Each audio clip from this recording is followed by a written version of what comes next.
একসময় বিয়েতে উপহার হিসেবে পছন্দের তালিকায় ছিল সনি, সুজন সখী, ডেলট্রন সহ বিভিন্ন ব্র্যান্ডের রেডিও।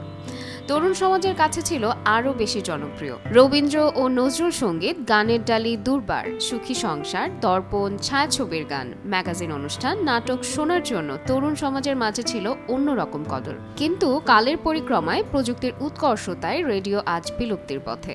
তবে ময়মনসিংহের হালুয়াঘাট উপজেলার মাঝিয়াইল গ্রামের রফিকুল ইসলাম ওরফে রঙ্গু মিয়া, যিনি ৩০ বছর যাবৎ আঁকড়ে ধরে রেখেছেন গ্রাম বাংলার চিরচেনা সেই রেডিও। সারাদিন খবরের কাগজ বিক্রি করে অবসর পেলেই খবরের অডিও বার্তায় আকৃষ্ট হয়ে ছুটে যান রেডিওর কাছে। আমি যে পেপার বেশি রেডিওটা কিনছিলাম, যে পেপার বেশি মাঝে মাঝে এই যে পর্তালটা এটার মধ্যে বিবিসি খবরটা মাঝে ধরলে পর্তালটার খবরটা পাওয়া যায়। বাংলাদেশের খবর তার পর্তাল কয় না। হ্যাঁ, এই কারণে আমি রেডিওটা কিনছিলাম।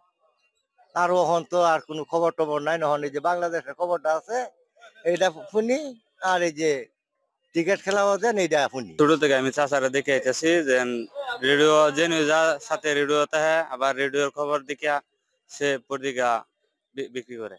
স্থানীয়দের কাছে শোনা যায় রফিকুল ইসলাম রঙ্গুর রেডিও প্রেমের কথা। গ্রাম বাংলায় এখন আর রেডিও দেখা না গেলেও কয়েক যুগ ধরে রেডিওকে আঁকড়ে ধরে রেখেছেন, এমনটাই জানান স্থানীয়রা। শুরু থেকে আইতাছি পেপার বেচতে, তার কাছে রেডিওটা থাকে। রেডিও সচরাচর কারো কাছে রেডিও দেখি না এখন যুগে, কিন্তু চাচারটাই দেখে আইতাছি রেডিও তার কাছে থাকে। পাগল তো এখন নাই, এখন তো আর দেখা যায় না রেডিও পাগল আছে কিনা। চাচা আমাদের রেডিও এখনো আছে, রেডিও এখনো ছাড়ে নাই। হারিয়ে যাওয়া এই বেতার যন্ত্রটিকে টিকিয়ে রাখতে এখনই প্রয়োজন সময়ের সাথে তাল মিলিয়ে যুগোপযোগী অনুষ্ঠান নির্মাণ করা।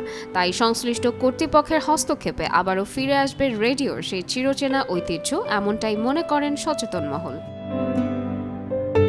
নাজনীন নিসা, আনন্দ টিভি।